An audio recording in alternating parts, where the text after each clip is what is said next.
It's 18 hours.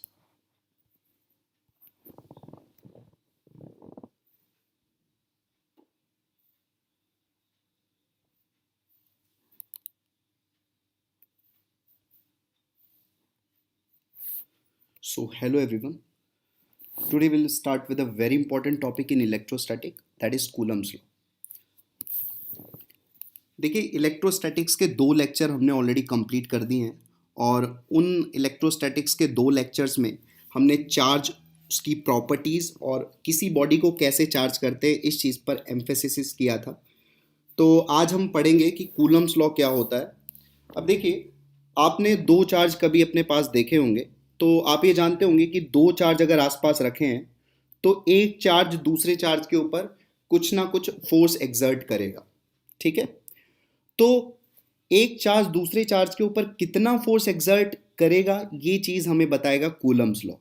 Coulomb's law ये भी बताएगा कि वो जो फोर्स है जो एक चार्ज ने दूसरे चार्ज के ऊपर एक्सर्ट किया है वो किस हिसाब से वेरी करेगा, कौन कौन से फैक्टर्स पर डिपेंड करेगा। ये सारी चीज़ हम कूलम्स लॉ में देखने वाले हैं प्रॉपरली। हम सबसे पहले ये बातें कर लेते हैं कि इसकी लिमिटेशन क्या है, क्योंकि कूलम्स लॉ हम कहाँ पर नहीं लगा सकते हैं ये सबसे पहले जानना जरूरी है। उसके बाद हम देखेंगे कि कूलम्स लॉ क्या है। तो देखिए, सबसे इंपॉर्टेंट बात है यहाँ पर कि लिमिटेशन जो है इसकी, applicable only two point charge at rest. तो ये सिर्फ पॉइंट चार्ज पर लगाया जा सकता है, वो भी पॉइंट चार्ज रेस्ट पर होने चाहिए। ठीक है, चार्ज तो रेस्ट पर रहेंगे पूरी इलेक्ट्रोस्टैटिक्स में, मतलब पूरे इलेक्ट्रोस्टैटिक चैप्टर में हम चार्ज को रेस्ट पर ही मानेंगे। जब चार्ज रेस्ट पर रहेगा तभी हम उसके बिहेवियर को स्टडी करेंगे इलेक्ट्रोस्टैटिक्स चैप्टर में। ठीक है, ये बात तो पक्की है कि चार्ज रेस्ट पर रहेंगे। अब लेकिन स्पेशल क्या है कि भाई कूलम्स लॉ को एप्लीकेबल होने के लिए चार्जेस का पॉइंट चार्ज होना नेसेसरी है, तो पॉइंट चार्ज के ऊपर लगेगा। अब पॉइंट चार्ज क्या होता है?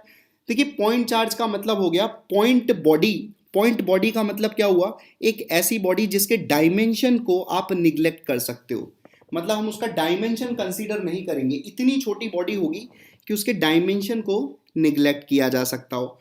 तो अगर ऐसी बॉडी के ऊपर कुछ ना कुछ चार्ज है तो इसको हम पॉइंट चार्ज बोलेंगे। ठीक है, तो पॉइंट चार्ज एक ऐसी चार्ज बॉडी होगी जिसके डायमेंशन को आप निग्लेक्ट कर सकते हो। तो उसी पॉइंट चार्ज के ऊपर हम कूलम्स लॉ को एप्लीकेबल कर पाएंगे। सो वेरी इंपॉर्टेंट, लिमिटेशन ध्यान में रखेंगे। किसी एक्सटेंडेड बॉडी के लिए, मतलब कोई स्फेयर के लिए नहीं लगा सकते, किसी डिस्क के लिए नहीं लगा सकते कूलम्स लॉ, किसी रिंग के ऊपर नहीं लगा सकते। एक पॉइंट चार्ज दूसरे पॉइंट चार्ज के ऊपर जो भी फोर्स एक्सर्ट करेगा उसी को बताएगा कूलम्स लॉ। तो पहली बात तो ये हुई। अब देखो, यहां पर एक पॉइंट और है कि force between two charge at rest is called as electrostatic force. तो भाई इलेक्ट्रोस्टैटिक फोर्स क्या है? कोई भी दो चार्ज अगर रेस्ट पर होंगे, दो चार्ज रेस्ट पर है, तो एक चार्ज दूसरे के ऊपर हमेशा कुछ ना कुछ फोर्स एक्सर्ट करेगा और दूसरा वाला पहले के ऊपर कुछ ना कुछ फोर्स एक्सर्ट करेगा। इसका मतलब दोनों चार्ज आपस में एक दूसरे के ऊपर फोर्स एक्सर्ट करते रहेंगे। ठीक है, तो ऐसे फोर्स को हम बोलेंगे इलेक्ट्रोस्टैटिक फोर्स। चलो, तो इसके फीचर्स की बात करते हैं। फीचर्स क्या है इसका? फीचर में जो सबसे पहला पॉइंट है यहाँ पर वो है magnitude of force exerted by one charge on other can be obtained. तो हम एक चार्ज द्वारा दूसरे चार्ज के ऊपर जो भी फोर्स एक्सर्ट हो रहा है उसको प्राप्त कर सकते हैं। ठीक है, तो पहली बात ये हो गई। दूसरी बात है direction of electrostatic force can also be known. तो इलेक्ट्रोस्टैटिक फोर्स का जो डायरेक्शन है उसको भी हम बता सकते हैं कूलम्स लॉ की सहायता से। ठीक है, चलिए तो देखते हैं अब आगे क्या है। चलिए तो बात करते हैं स्टेटमेंट क्या है कूलम्स लॉ का। यहां पर देखो, हमने जो दो चार्ज पार्टिकल लिए, एक ये चार्ज पार्टिकल है Q1 और एक ये चार्ज पार्टिकल है Q2, दोनों r डिस्टेंस पर रखे हैं। ठीक है, तो यहां पर क्या होगा कि Q1 Q2 पर कुछ फोर्स एक्सर्ट करेगा और Q2 Q1 पर कुछ फोर्स एक्सर्ट करेगा, है ना। दोनों चार्ज r डिस्टेंस पर रखे हैं और एक चार्ज दूसरे के ऊपर कुछ ना कुछ फोर्स एक्सर्ट करेगा। वो जो फोर्स होगा वो डायरेक्टली प्रोपोर्शनल होगा प्रोडक्ट ऑफ द चार्जेस के। ठीक है, जो भी फोर्स होगा। अच्छा, एक बात तो ये सुन लो कि Q1 Q2 पर अगर F फोर्स लगा रहा है तो Q2 भी Q1 पर F फोर्स लगाएगा, मतलब एक चार्ज दूसरे के ऊपर हमेशा ही बराबर फोर्स लगाएगा। डायरेक्शन क्या होगा उसकी बाद में बात करेंगे। पहली बात ये रहनी चाहिए कि Q1 Q2 पर अगर F फोर्स लगा रहा है तो Q2 भी Q1 पर F फोर्स लगाएगा और वो जो F फोर्स है वो डायरेक्टली प्रोपोर्शनल होगा प्रोडक्ट ऑफ चार्जेस के, ठीक है। तो force is directly proportional to Q1 into Q2, ठीक है, और इन्वर्सली प्रोपोर्शनल होगा इन दोनों चार्ज के बीच में जो भी डिस्टेंस है उसके स्क्वायर के। तो यहाँ पे देखो F is inversely proportional to R square, तो वही चीज स्टेटमेंट में लिखी हुई है, एक बार वापस से पढ़ लेते हैं इसको। फोर्स बिटवीन टू चार्ज से Q1 Q2 at rest and they are capped at a separation r which is directly proportional to product of magnitude of charge and inversely proportional to square of separation between them, ठीक है। तो इस चीज को आप समझ गए होगे। अब यहाँ पे देखो, यहाँ पे दो रिलेशन आए, f directly proportional to Q1 Q2, f inversely proportional to R square. अब इन दो रिजल्ट्स को अगर मैं कंबाइन कर दूं, है ना, मिला दूं, तो I get f is directly proportional to Q1 into Q2 upon R square, ठीक है। कंबाइन करने के बाद जो रिजल्ट आ रहा है वो आ रहा है कि f is directly proportional to Q1 Q2 upon R square. अगर मैं यहां से प्रोपोर्शनलिटी हटाऊं तो एक कांस्टेंट मिलेगा मेरे को, और वो कांस्टेंट होगा k। इस k को हम बोलेंगे इलेक्ट्रोस्टैटिक कांस्टेंट। तो अब एक चार्ज दूसरे के ऊपर कितना फोर्स लगा रहा है भाई, k Q1 Q2 upon R square. तो ये आ गया हमारे पास अब formula, k Q1 Q2 upon R square, ठीक है। तो इस चीज़ को आप प्रॉपरली अभी नोट कर लो, जब नोट करके हो जाए ना तो मुझे बता देना, ठीक है। मतलब हाँ लिख के, हाँ लिखना चैट बॉक्स में कि हाँ अब नोट कर लिया है हमने, ठीक है। उसके बाद नया स्लाइड स्टार्ट करते हैं। अच्छे से पूरा लिख लो जो चीज़ आपने समझी है, उसके बाद मुझे बताओ कि हो चुका है अभी कंप्लीट, फिर मैं आगे नेक्स्ट स्लाइड में स्टार्ट करके फिर उसको हम लोग समझेंगे।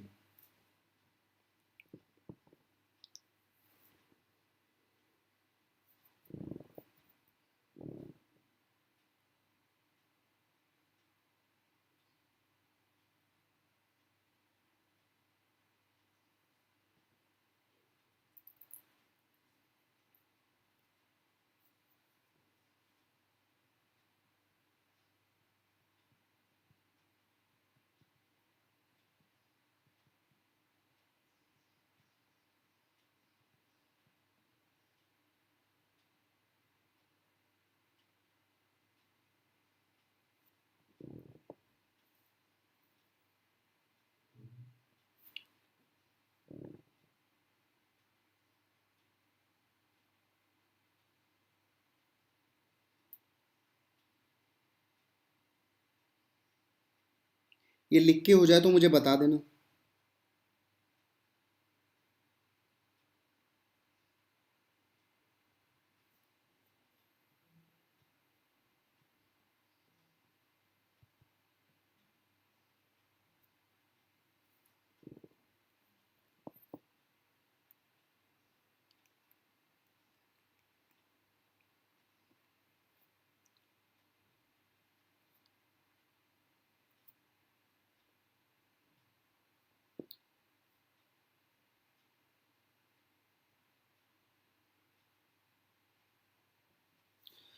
अच्छा, सबका हो गया क्या?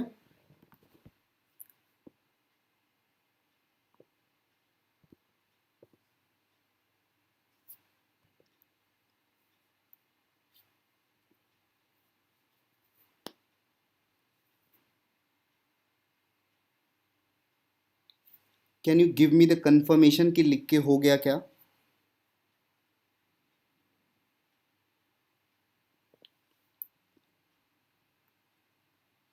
ओके, सो चलिए आगे मूव करते हैं अब।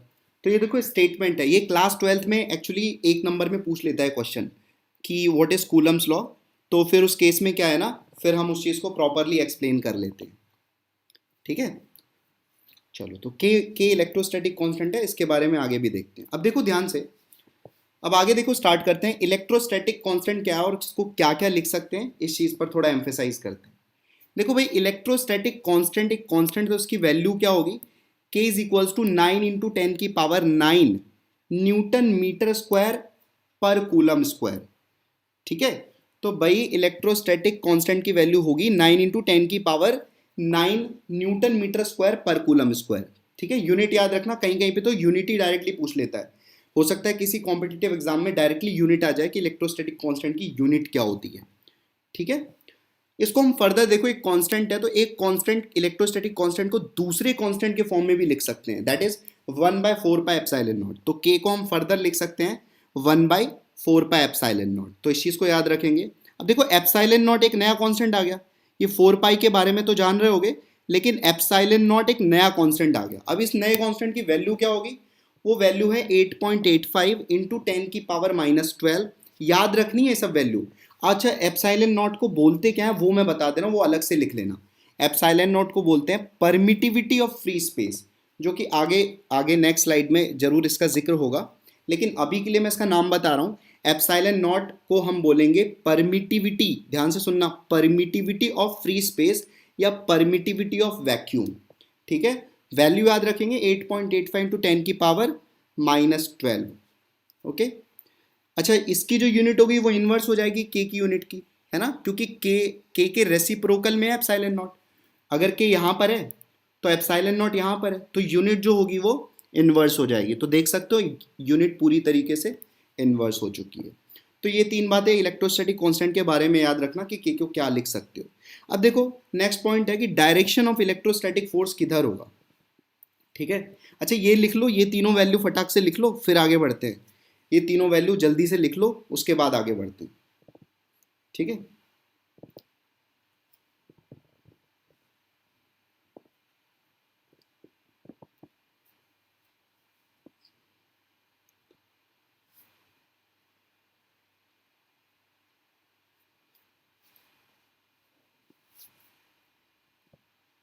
एक्चुअली में इलेक्ट्रोस्टैटिक्स के 2 लेक्चर ऑलरेडी कवर कर किए जा चुके हैं, तो उसको भी मैंने लाइव ही कवर किए हैं, बट उसको पहले मैं चेक कर रहा था कि कैसे प्रोसीड होता है, क्या कमी आती है क्या नहीं आती, इसलिए मैंने किसी को उसके बारे में इन्फॉर्म नहीं किया। तो वो ऑलरेडी चैनल पर अवेलेबल है, तो जाके आप फर्स्ट लेक्चर और सेकंड लेक्चर देख सकते हो, और वहाँ से भी प्रॉपरली जो भी चीज़ें हैं उसको लिख लो। जैसे क्लास में पढ़ाया जाता है वैसे ही एकदम चीज़ें हैं, तो काफ़ी कुछ मेहनत करके मैं उसको स्लाइड्स में कन्वर्ट कर रहा हूँ। इसके बाद मैं इसका पीडीएफ भी दे दूंगा, ये पूरा पीडीएफ तुम लोगों को दे दूंगा, तो फिर अच्छे से लिख लेना। बट अभी के लिए ऐसा करो, और जो भी चीज़ बताई जा रही है उसको प्रॉपरली रिवाइज करो। अभी नेक्स्ट लेक्चर से हम क्या करेंगे ना, केमिस्ट्री भी ऐसे ही कर लेंगे, सुबह केमिस्ट्री किया करेंगे और शाम को फिजिक्स कर लिया करेंगे। ठीक है, और मैथमेटिक्स भी इसी तरीके से प्रोसीड कर लेंगे। ठीक है, तो चलो ये लिख के हो गया होगा। बात करते हैं डायरेक्शन ऑफ इलेक्ट्रोस्टैटिक फोर्स की। तो देखो इलेक्ट्रोस्टैटिक फोर्स की अगर मैं बात करूं तो पहले पॉइंट में देखो क्या लिखा है, direction of force on any charge is along the line joining them. देखो डायरेक्शन जो भी होगा इलेक्ट्रोस्टैटिक फोर्स का, वो किधर होगा, दोनों जो चार्ज है ना आपके पास, उन दोनों चार्ज को एक लाइन से ज्वाइन कर दो। जैसे देखो ये दो चार्ज है ना Q1 Q2, तो Q1 Q2 को एक लाइन से ज्वाइन करेंगे, एक लाइन से ऐसे करके एक लाइन से ज्वाइन कर दो। यहाँ पर देख पा रहे हो ये Q1 Q2 है, तो इन दोनों को एक लाइन से ज्वाइन कर दिया, तो ये देखो direction of force clearly mention है। ये किधर है, along the line joining them, ये होगी ना इनके बीच की लाइन, इस प्रकार से। तो along the line joining them force की डायरेक्शन आएगी। ठीक है, तो पहला पॉइंट ये हो गया कि direction of force and any charge is along the line joining them, which is very important, याद रखना हमेशा डायरेक्शन के लिए। ठीक है, दूसरा पॉइंट क्या है, nature of force is attractive if charges are of opposite sign. अब देखो फोर्स तो अट्रैक्टिव नेचर का होगा अगर ऑपोजिट साइन के चार्ज हैं, और अगर सेम साइन के चार्ज हैं, मतलब नेगेटिव नेगेटिव है या पॉजिटिव पॉजिटिव है। और ऑपोजिट साइन बोलने का मतलब है एक चार्ज पॉजिटिव होगा एक चार्ज नेगेटिव होगा, ये ऑपोजिट साइन बोलने का मतलब हो गया। तो अगर ऐसा केस होगा तो फोर्स कैसा होगा, अट्रैक्टिव, दोनों चार्ज आपस में अट्रैक्ट करेंगे। लेकिन मान लो सेम साइन के चार्ज है, एक पॉजिटिव दूसरा भी पॉजिटिव, या एक नेगेटिव दूसरा भी नेगेटिव, ऐसे चार्ज के केस में हम क्या बोलेंगे कि जो नेचर ऑफ फोर्स होगा वो रिपल्सिव होगा, दोनों चार्ज एक दूसरे से दूर जाने की कोशिश करेंगे। ठीक है, तो ये 3 पॉइंट भी लिख लो फिर से कि डायरेक्शन ऑफ इलेक्ट्रोस्टैटिक फोर्स किधर किधर रहेगा, and give me the confirmation कि हो गया जल्दी से, so that we can proceed further.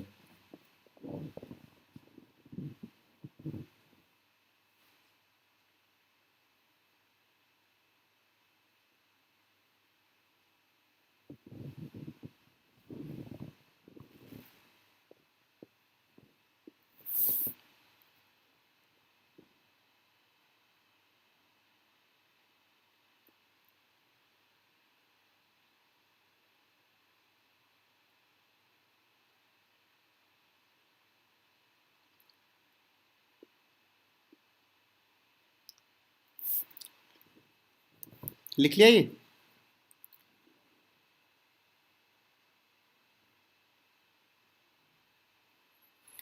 इस स्लाइड पे जितनी चीजें लिखी हैं सारी नोट कर लेना अच्छे से।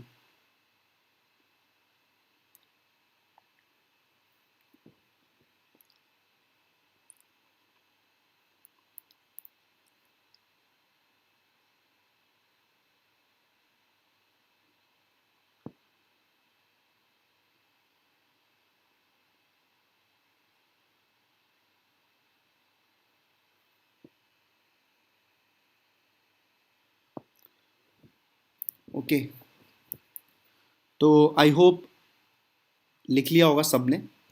तो चलिए आगे बढ़ते हैं। अब देखो, दो चार्ज ले लेते हैं अपने सामने, है ना।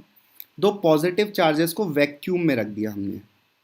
Let's say charges are Q1 Q2, उनको R डिस्टेंस पर रख दिया है, और जो मीडियम है वो वैक्यूम है, मतलब कोई भी मीडियम नहीं है, कोई भी मॉलिक्यूल्स नहीं है, मीडियम पार्टिकल्स नहीं है, और दो चार्ज R डिस्टेंस पर रखे गए हैं। ठीक है। अब देखो, यहाँ पर Q2 Q1 पर फोर्स एक्सर्ट करेगा और Q1 Q2 पर फोर्स एक्सर्ट करेगा, क्योंकि पॉजिटिव चार्ज है। तो देखो, पॉजिटिव चार्ज है तो फोर्स कैसा होगा? रिपल्सिव होगा, है ना। एक इधर लगेगा और एक चार्ज पर इधर लगेगा, तो दोनों फोर्स जो होंगे ऑपोजिट डायरेक्शन में होंगे, मतलब दोनों चार्ज पर रिपल्सिव नेचर का फोर्स लगेगा, दोनों एक दूसरे से भागने की कोशिश कर रहे होंगे। ये समझ में आ रहा है आपको? अब देखो, यहां पे लिखा हुआ है फोर्स एक्सर्टेड, ये वाला फोर्स क्या है? ये वाला जो फोर्स है वो Q2 ने एक्सर्ट किया है Q1 के ऊपर, और ये वाला जो फोर्स है वो Q1 ने एक्सर्ट किया है Q2 के ऊपर। दोनों की वैल्यू कितनी है? F। तो इक्वल फोर्स एक्सर्ट करेगा एक चार्ज दूसरे चार्ज के ऊपर। यहाँ पे हमने ये फ्री बॉडी डायग्राम, इसको हम बोलेंगे फ्री बॉडी डायग्राम। ठीक है, ये Q1 का क्या बनाया गया है? Free body diagram. ठीक है, यहाँ पे mg फोर्स को कंसीडर नहीं किया गया है, तो सिर्फ एक ही फोर्स आएगा Q1 के ऊपर, और ये फोर्स है इलेक्ट्रोस्टैटिक फोर्स, तो mg की बात नहीं कर रहे हैं यहाँ पर। ठीक है, तो ये फिगर बना लो अच्छे से, ये वाला केस लिख के कि two positive charge kept in vacuum, उसके बाद प्रॉपरली फिगर बना के लिखना, जो चीज स्लाइड में लिखी है वो सारी कॉपी करो।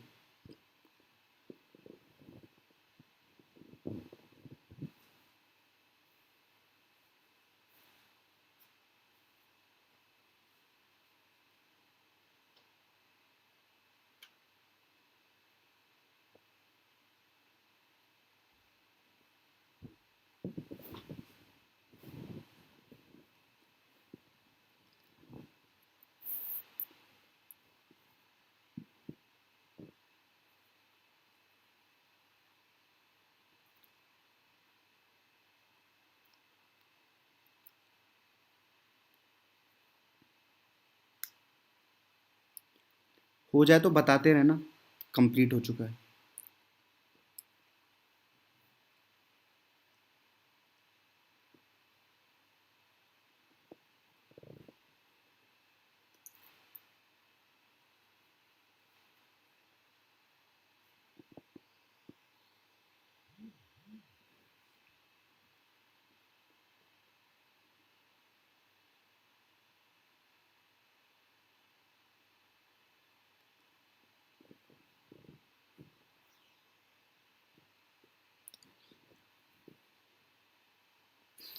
ओके, अब देखो दो नेगेटिव चार्ज ले लेते हैं। अब देखो, ये गलत लिखा गया है, ये दो नेगेटिव चार्ज नहीं है यहाँ पर, एक पॉजिटिव चार्ज लिया और एक नेगेटिव चार्ज लिया है, तो इसको इग्नोर करेंगे। यहाँ पर दो नेगेटिव चार्ज, जो हम यहाँ पे ये लिखा है ना कि two negative charge kept in vacuum, तो इसकी जगह लिखेंगे one positive and one negative charge kept in vacuum. तो इस तरीके से एक पॉजिटिव चार्ज Q1 ले लिया और एक नेगेटिव चार्ज Q2 ले लिया, और दोनों को R डिस्टेंस पर रख दिया, वापस से वैक्यूम में रखा गया है। तो देखो, फ्री बॉडी डायग्राम अगर Q1 का बनाएंगे तो कुछ ऐसे बनेगा, और Q2 का बनाएंगे तो कुछ ऐसे बनेगा। तो जब भी अट्रैक्टिव नेचर के फोर्सेस लग रहे होंगे तो फोर्स की डायरेक्शन इस तरीके से रहेगी। डायरेक्शन तो हमेशा अलोंग लाइन जॉइनिंग दैम रहेगा, लेकिन देखो अट्रैक्टिव फोर्स लगने पर कैसा रहेगा और रिपल्सिव फोर्स लगने पर कैसा रहेगा। तो प्रॉपरली FBD बनाना आना चाहिए। तो हमने यहाँ पे बहुत सिंपल सा केस लिया, उसका FBD बनाया है, तो इसको भी अच्छे से लिख लेंगे। यहाँ पर सही कर लेंगे, टू नेगेटिव नहीं है, one positive and one negative charge है, तो इसको सही से लिखेंगे।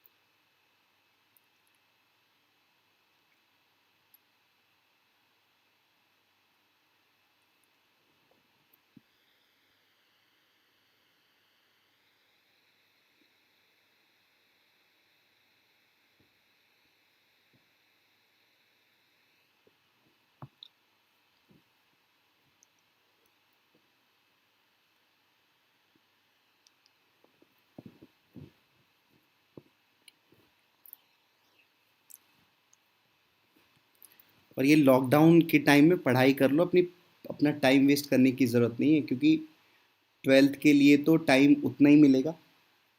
मतलब ऐसा तो नहीं है ट्वेल्थ का एग्ज़ाम भी 2 महीने आगे शिफ्ट हो जाएगा, ऐसा तो नहीं होने वाला। तो इसलिए टाइम वेस्ट बिल्कुल मत करो। जो भी 11th की चीज़ें हैं उनको रिवाइज करते रहो। अभी इधर ये जो चीज़ें चल रही हैं इनको प्रॉपरली रिवाइज करो, ठीक है।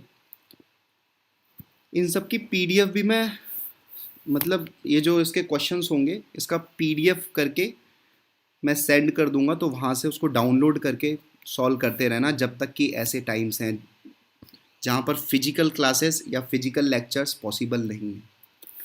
तो चलो आगे बढ़ते हैं, अब देखते हैं। When charges are kept in any medium other than air और वैक्यूम। जब जब हमने वैक्यूम की बात की थी तो वहाँ पर अगर एयर भी होती तो भी वैलिड था, ऐसा ही सब कुछ होता। अब देखो, मान लो एयर या वैक्यूम के अलावा कोई और मीडियम आ जाए, मतलब आपकी Q1 Q2 किसी पर्टिकुलर मीडियम में रखे गए हैं। वो मीडियम कुछ भी हो सकता है, वाटर हो सकता है, ग्लास हो सकता है, कोई भी अदर मीडियम हो सकता है अदर देन एयर और वैक्यूम। तो यहाँ पर हमने Q1 Q2 को पॉजिटिव चार्ज ले लिए, ये Q1 है और ये Q2 है। तो अब ध्यान दो यहाँ पर Q1 का एफबीडी कैसे बनेगा। यहाँ पे आप देख पा रहे हो कि दो फोर्स लग रहे हैं Q1 के ऊपर। एक तो F फोर्स है जो Q2 ने लगाया है, एक तो Q2 लगाएगा F फोर्स, और एक यहाँ पर Q1 के ऊपर F डैश फोर्स भी दिख रहा होगा आपको, ठीक है।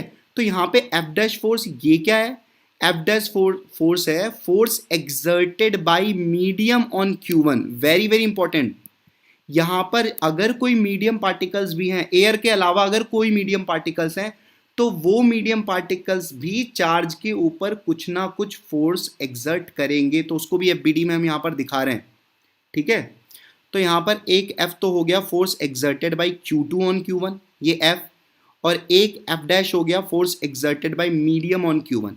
सिमिलर टू दैट Q2 पर भी एक तो F Q1 लगाएगा, so this F is the force exerted by Q1 on Q2, और एक फोर्स मीडियम लगाएगा Q2 के ऊपर, तो यहाँ पे F डैश भी लगेगा, ठीक है। इस तरीके से तो देखो एफबीडी कैसे बना रहे हैं Q1 और Q2 का, अगर चार्जेस किसी दूसरे मीडियम में रखें, ठीक है। इलेक्ट्रोस्टैटिक फोर्स रिपल्सिव है, इसलिए डायरेक्शन कैसे होगा, एक का ऐसे और एक का ऐसे, ठीक है। लिखो इसे।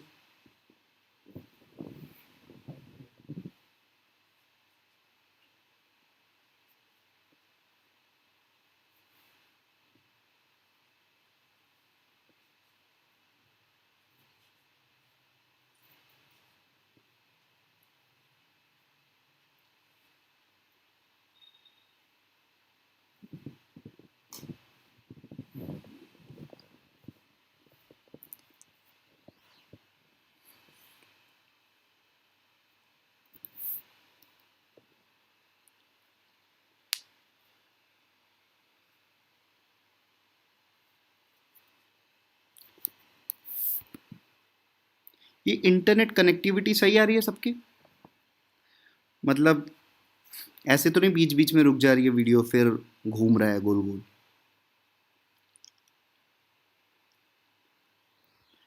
मुझे तो सबसे पहले यही प्रॉब्लम थी कि इंटरनेट कनेक्टिविटी सबकी सही रहेगी कि नहीं रहेगी ऐसा करने में।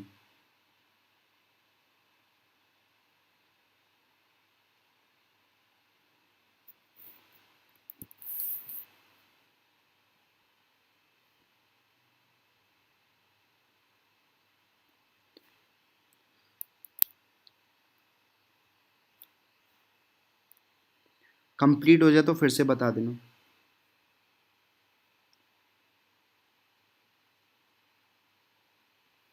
ओके।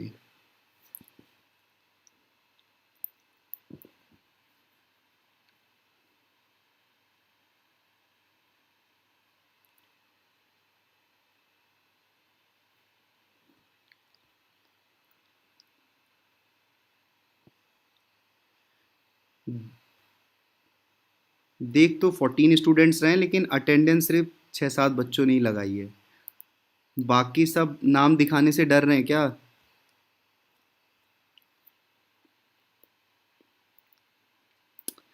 कंप्लीट हो जाए तो बता देना, तो आगे बढ़ते हैं।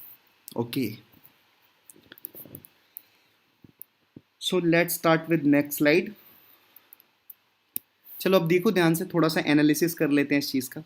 अब थोड़ी सी डिफ़िकल्ट चीज़ आई है तो थोड़ा पेशेंस रख के काम करेंगे। देखो यहाँ पर इस वाले फिगर में जो हमने एफ बनाया है Q1 और Q2 का, है ना, तो Q1 Q2 का जो एफ बनाया यहाँ पर वही चीज़ वापस से रिप्रेजेंट की गई है। अब देखो कैसे की गई है। यहाँ पर Q1 के ऊपर force exerted by Q2 on Q1, है ना, एफ डैश ये रहा। अब देखो ये एफ जो है, ये एफ, ये कौन सा फोर्स है, ये इलेक्ट्रोस्टैटिक फोर्स है। इलेक्ट्रोस्टैटिक फोर्स है और उसकी वैल्यू हम ऑलरेडी देख चुके हैं कितनी है, k Q1 Q2 upon R square. तो इलेक्ट्रोस्टैटिक फोर्स की वैल्यू तो इतनी होगी, लेकिन ये एफ डैश की वैल्यू क्या होगी, इस चीज़ पर थोड़ा सा भी ध्यान देते हैं। इसकी एफ डैश की वैल्यू कुछ और होगी, उसको हम जरूर अभी देखेंगे। यहाँ पर अभी सिर्फ हम एफ की वैल्यू पक्का बता सकते हैं, वो तो के Q1 Q2 upon R square ही होगी। इसका मतलब चार्जेस को किसी भी मीडियम में रख दो, कोई भी मीडियम क्यों ना हो जाए, एक चार्ज दूसरे, ध्यान से ये वाला लाइन ध्यान से सुनना, एक चार्ज दूसरे चार्ज के ऊपर जितना फोर्स लगाता है वो उतना ही लगाएगा। मीडियम बदलने से एक नया फोर्स एफ डैश जरूर आ जाएगा, है ना, लेकिन एफ की वैल्यू चेंज नहीं होगी। एफ तो एयर में भी के Q1 Q2 upon R square ही रहता, और किसी दूसरे मीडियम में अगर पार्टिकल्स को रख दो तो भी एफ की वैल्यू मतलब एक चार्ज दूसरे चार्ज के ऊपर जितना फोर्स लगा रहा है उसकी बात मैं कर रहा हूँ। एक चार्ज दूसरे चार्ज के ऊपर उतना ही फोर्स लगाएगा जितना कि वो एयर में लगाता अगर किसी मीडियम दूसरे मीडियम में रख दिया जाए तो भी, ठीक है। लेकिन टोटल फोर्स क्या Q1 पर वही है, मतलब एयर में अगर मैं आर डिस्टेंस पर Q1 को रख रहा था तो खाली इसके ऊपर एक फोर्स लग रहा था F, लेकिन जब दूसरे मीडियम में मैंने Q1 को रखा तो F डैश और लगने लगा। तो टोटल फोर्स क्या Q1 पर सेम रहेगा? तो आंसर इज वेरी सिंपल, बिल्कुल नहीं रहेगा, क्योंकि टोटल फोर्स तो अब बिल्कुल बदल जाएगा, F माइनस एफ डैश हो जाएगा। पहले एयर में F फोर्स लग रहा था टोटल फोर्स, लेकिन अब टोटल फोर्स क्या लगेगा, F माइनस एफ डैश। ये क्लियर है? ठीक है, तो टोटल फोर्स किसी चार्ज पार्टिकल पर मीडियम बदलने से जरूर बदल जाता है, लेकिन एक चार्ज द्वारा दूसरे चार्ज पर कितना फोर्स लगाया जा रहा है ये मीडियम पर डिपेंड नहीं करता। ये बहुत इंपॉर्टेंट है इस चीज़ को समझना, ठीक है। तो F की वैल्यू तो के Q1 Q2 upon R square ही होगी, और K को हम लिख सकते हैं 1/4 एप्सिलॉन नॉट। लेकिन अगर मैं बात करूं टोटल फोर्स की Q1 के ऊपर, टोटल फोर्स की, तो वो कितना हो जाएगा, F माइनस एफ डैश। तो यहाँ पर टोटल फोर्स कितना हो जाएगा, F माइनस एफ डैश। और अब देखो टोटल फोर्स का हम एक और एक्सप्रेशन लिखना सीख चुके हैं। जैसे हम F को कितना लिख रहे थे, एक चार्ज दूसरे चार्ज पर कितना फोर्स लगा रहा था, के Q1 Q2 upon R square. लेकिन अब टोटल फोर्स को हम लिखेंगे के Q1 Q2 upon R square, और नीचे लिख देंगे एप्सिलॉन आर। यहाँ पे देखो एक नया कॉन्स्टेंट इंट्रोड्यूस कर रहा हूँ मैं, एप्सिलॉन आर। और एप्सिलॉन आर को हम क्या बोलेंगे, रिलेटिव, नीचे देखो नीचे, रिलेटिव परमिटिविटी ऑफ मीडियम या डाइलेक्ट्रिक कांस्टेंट ऑफ मीडियम, ठीक है। तो टोटल फोर्स लिखना भी सीख चुके हैं। किसी दूसरे मीडियम में अगर चार्जेस को रख दिया जाए तो Q1 पर टोटल फोर्स कितना लिखोगे, k Q1 Q2 upon R square into epsilon R. नीचे एप्सिलॉन आर आ जाएगा, और एप्सिलॉन आर क्या होगा, डाइलेक्ट्रिक कांस्टेंट, मीडियम का डाइलेक्ट्रिक कांस्टेंट, या इसको हम और भी नाम से बोलते हैं रिलेटिव परमिटिविटी ऑफ मीडियम, ठीक है। इस चीज़ को ध्यान में रखेंगे। तो अब देखो यहाँ से मैं एफ डैश की वैल्यू कैलकुलेट कर सकता हूँ। यहाँ से एफ डैश ये रहा, तो इस एफ डैश को मैं इधर ले जाऊँगा, तो थोड़ा सा मॉडिफिकेशन देखो आप कर दोगे तो ये बन जाएगा ना, इस एफ डैश को इधर ले आए और इस के Q1 Q2 upon R square को इधर ले आए, तो एफ डैश की क्या वैल्यू आ जाएगी, F minus k Q1 Q2 upon epsilon R into R square. ये समझ में आ गया, ये एफ डैश, ये चीज़ दिख रही है ना कैसे आया ये, तो यहाँ से एफ डैश आ गया। अब देखो एफ को तो हम कितना लिख सकते हैं, ये रहा एफ, एफ की वैल्यू तो वापस से यहाँ पे सब्सटीट्यूट कर दो, के Q1 Q2 upon R square, और ये चीज़ ऑलरेडी लिखी हुई है k Q1 Q2 upon epsilon R into R square. तो यहाँ से इस पूरे फैक्टर से, ये पूरे फैक्टर से के Q1 Q2 upon R square बाहर निकाल लें, कॉमन कर देते हैं, तो बचेगा क्या ब्रैकेट के अंदर, 1 माइनस 1 बाय एप्सिलॉन आर, ये ठीक है। तो यहाँ से एफ डैश की वैल्यू क्या आ गई, के Q1 Q2 upon R square, और वो क्या है, वो तो एफ है, k Q1 Q2 upon R square वो तो एफ है, into 1 minus 1 by epsilon R. तो मीडियम कितना फोर्स लगाता है, k Q1 Q2 upon R square into 1 minus 1 by epsilon R. और टोटल फोर्स कितना लगता है चार्ज के ऊपर, k Q1 Q2 upon epsilon R into R square. ठीक है, तो यहाँ से हमने लिख दिया hence force exerted by medium on Q1 और Q2 is equals to k Q1 Q2 upon R square into 1 minus 1 by epsilon R. अब ये चीज़ समझ में आ गई हो तो बताना। एप्सिलॉन नॉट को परमिटिविटी ऑफ फ्री स्पेस बोलेंगे, एप्सिलॉन आर को डाइलेक्ट्रिक कांस्टेंट। नहीं आया हो तो भी बताना, फिर एक बार और इस चीज़ को समझते हैं। ठीक है, इसको लिखो, हो जाए तो फिर से बताना।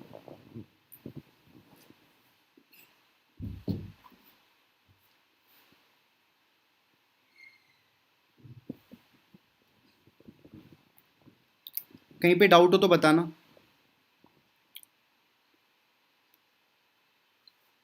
ठीक है, टोटल फोर्स बदल जाएगा, लेकिन एक चार्ज दूसरे चार्ज के ऊपर जो भी फोर्स लगा रहा है वो चीज़ चेंज नहीं होगी यहाँ पे।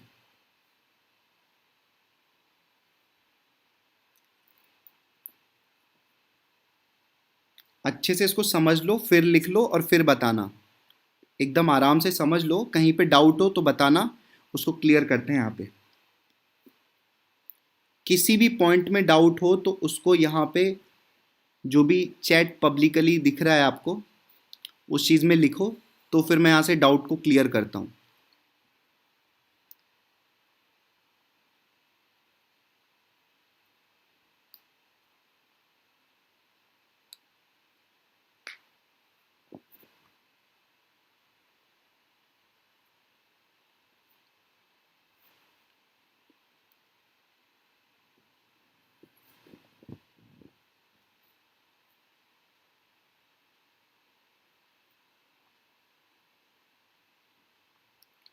जब लिखना तो प्रॉपरली ये देखना कि तुम्हें समझ में आया कि नहीं आया, और जहाँ पर भी दिक्कत हो वहाँ पे बता देना।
Let me know if it is completed.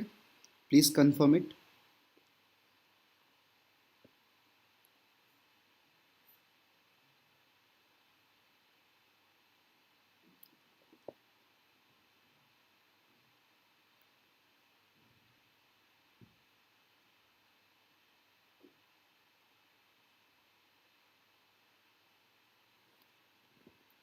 Total force on Q1, देखो टोटल फोर्स ऑन Q1 कितना है।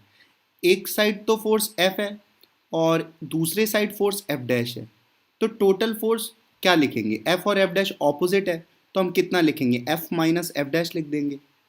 ठीक है, और ये चीज़ नीचे लिखी है ना, k Q1 Q2 upon epsilon R into R square, इसको याद कर लो कि टोटल फोर्स Q1 पर किसी दूसरे मीडियम में कितना